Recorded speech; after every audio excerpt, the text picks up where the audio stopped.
안녕하세요. 오늘 여러분과 함께 깊이 파고들 자료는 바로 광주 학생 독립운동에 관한 기록들입니다. 일제강점기, 우리 역사의 중요한 한 페이지죠. 학생들이 주축이 돼서 일으켰던 대규모 항일운동입니다. 이 자료들을 통해서 그 사건의 발단이 된 작은 불씨부터 시작해서요. 이게 어떻게 전국적인 저항의 불길로 번져나갔는지, 그리고 그 역사적 의미와 오늘날 우리에게 남겨진 교훈까지 좀 함께 탐색해 볼 겁니다. 목표는 이 복잡한 역사를 좀 더 명료하게 이해하는 것, 바로 그겁니다. 자, 그럼 바로 본론으로 들어가 볼까요? 이야기는 1929년 가을, 전라남도 나주의 한 기차역에서 시작되어 아주 사소해 보이는 학생들 간의 충돌이 어떻게 역사의 물줄기를 바꾸는 거대한 운동으로 이어졌는지 그 과정을 한번 따라가 보시죠. 우선 이 운동이 터져 나오기 전에 그 분위기, 이걸 좀 살펴볼 필요가 있을 것 같아요. 자료를 보면 1929년 그 사건 이전에도 이미 좀 뭐랄까 심상치 않은 기류가 감지됩니다. 예를 들어 1924년 광주 지역 학교 간 야구 시합에서 일본인 심판이 편파 판정을 했어요. 그래서 조선인 학생들이 막 분노해서 큰 충돌이 있었고, 심지어 동맹 휴학, 그러니까 학생들이 다 같이 수업을 거부하는 그런 사태까지 벌어졌다고 기록되어 있거든요. 이거 뭐 그냥 갑자기 터진 일이 아니다, 이런 강력한 증거 아닐까요? 정확합니다. 1924년에 그 사건은 빙산의 일각이었죠.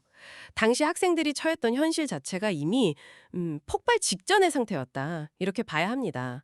가장 근본적인 원인은 역시 일제의 그 노골적인 민족 차별 정책, 특히 교육 현장에서 아주 두드러졌어요. 소위 우민화 정책이라고 불렀던 거 있잖아요. 조선인들의 고등교육 기회를 의도적으로 제한하고 민족의식을 약화시키려 했던 교육 방침. 여기에 대한 학생들의 불만이 하늘을 찔렀죠. 예를 들면 조선인 학생에게는 더 높은 수준의 학교로 진학할 기회가 극히 제한됐고요. 교과서 내용조차 일본의 침략을 정당화하거나 일본 중심의 역사관을 주입하려는 의도가 명백했으니까요. 우민화 정책이라 와 이름만 들어도 참 모욕적이네요. 교육을 통해 민족의 역량을 키우기는커녕 의도적으로 성장을 막으려 했다는 거잖아요. 그렇죠. 단순히 교육 기회 제한 이것만이 아니었습니다. 학교 안팎에서 일본인 교사나 학생들로부터 겪어야 했던 그 일상적인 차별, 무시, 심지어 폭력까지, 이런 모욕과 억압이 매일같이 반복되면서 학생들 마음속에는 분노와 저항의식이 차곡차곡 쌓여가고 있었던 겁니다. 그런데 여기서 정말 주목해야 할 지점이 있어요. 자료에 따르면 이런 분위기 속에서 광주 지역의 고등보통학교, 지금의 고등학교죠. 이 학교들 내부에 이미 성진회나 독서회 같은 비밀 학생 조직들이 활동하고 있었다는 사실입니다. 비밀 결사요? 학생들이요? 와, 정말 대단한데요. 그냥 불만만 터트린 게 아니라 뭔가 조직적으로 움직임을 준비하고 있었다는 거군요. 네, 맞습니다. 이 조직들은 단순한 친목 모임이나 독서 클럽 이런 게 아니었어요. 민족의식을 고취하고 사회 현실을 비판적으로 학습하면서 유사시에 행동에 나설 수 있도록 준비하는 상당히 체계적인 항일 학생운동 단체였습니다. 성진회 같은 경우는 사회주의 사상에도 영향을 받아서 사회과학을 공부하고 토론하고 또 일제 타도와 민족 해방을 목표로 삼기도 했죠. 이들의 존재는 나중에 사건이 터졌을 때 운동이 빠르게 조직화되고 확산되는데 결정적인 역할을 하게 됩니다.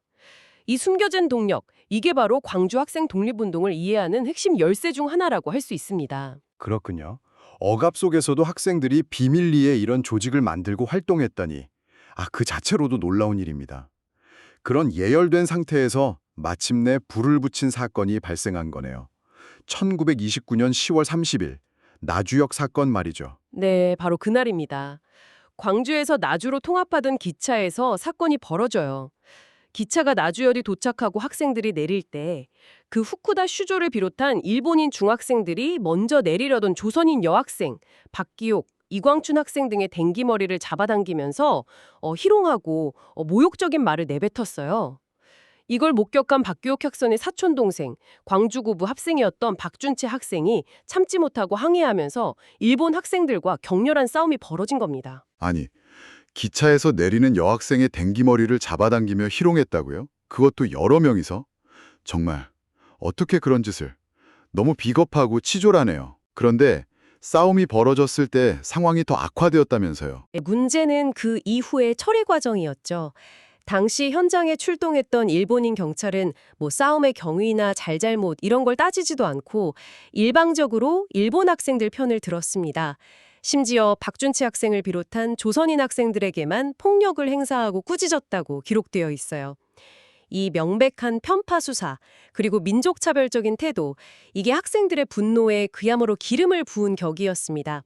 이 소식은 다음 날 광주 시내 학생들에게 순식간에 퍼져나갔고 민족적 울분은 극에 달하게 되죠. 경찰까지 나서서 그렇게 편파적으로 행동했다니. 학생들이 얼마나 억울하고 분했을지 짐작이 갑니다. 결국 그 분노가 폭발한 것이 11월 3일의 첫 시위였군요. 맞습니다. 11월 3일 일제는 그때 신사참배를 강요하고 있었거든요. 광주 지역 학생들이 신사참배 후에 학교로 돌아오는 길에 시위를 계획하고 실행에 옮깁니다. 광주고보 학생들을 중심으로 광주농업 학생들이 합세해서 거리로 나섰죠. 그런데 이날이 참 여러모로 의미심장한 날이었습니다. 맞아요. 자료에서 그 부분을 보고 저도 좀 놀랐는데요. 11월 3일이 그냥 평범한 날이 아니었다면서요. 일요일이었던 것 외에도 음력 10월 3일, 즉 대천절이었고 아까 말씀하신 비밀결사 성젠회의 창립 3주년 기념일이기도 했고요. 심지어 일왕 메이지 양의 생일인 명치절, 메이지 세츠까지 겹치는 날이었다고요.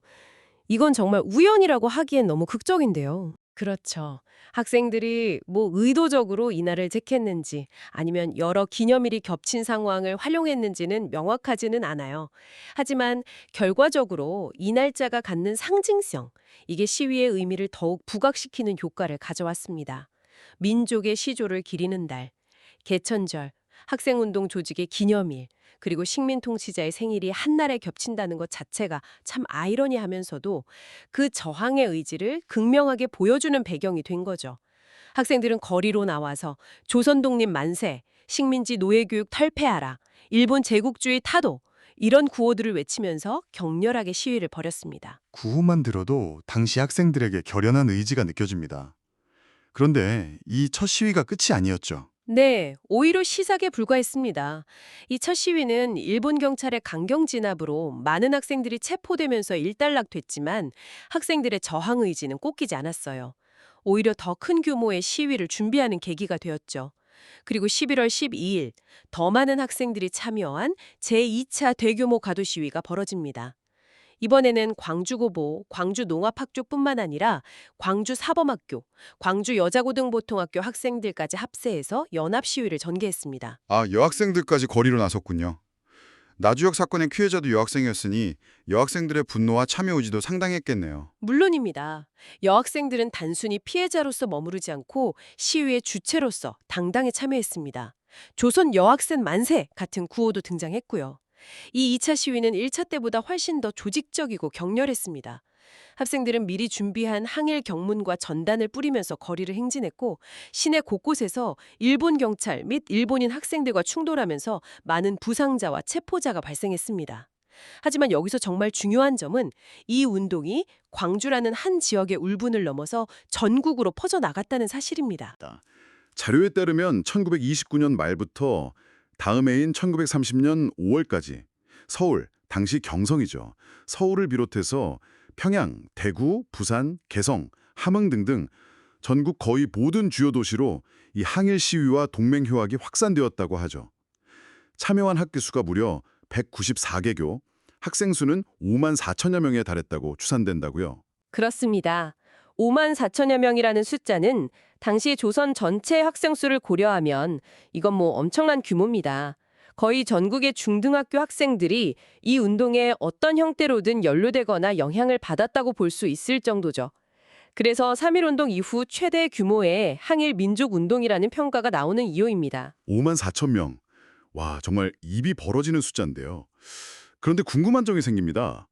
당시에는 지금처럼 뭐 인터넷이나 SNS가 있었던 것도 아니고 전화나 정보도 제한적이었을 텐데 어떻게 광주에서 시작된 학생들의 움직임이 그렇게 짧은 시간 안에 전국 각지로 퍼져나가서 동시다발적인 시위와 휴학으로 이어질 수 있었을까요?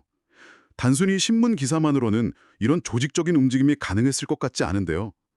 역시 아까 말씀하신 그 비밀 학생 조직들, 성진회나 독서회 같은 조직들의 역할이 결정적이었던 걸까요? 바로 그 점입니다. 물론 학생들 사이에 퍼져 있던 민족 차별에 대한 공통된 분노, 그리고 일제 교육 정책에 대한 반감, 이게 가장 큰 동력이었겠죠. 하지만 말씀하신 것처럼 그것만으로는 전국적인 동시행동을 설명하기는 좀 어렵습니다. 여기서 바로 성진회, 독서회를 비롯한 각 지역의 학생 비밀결사 조직들의 역할이 빛을 발하는 거죠. 이들은 단순한 점조직이 아니었어요. 서로 연락망을 구축하고 있었고 또 중앙조직과의 연계 가능성도 제기됩니다. 광주에서의 사건 소식과 투쟁 경험이 이 연락망을 통해서 다른 지역의 학생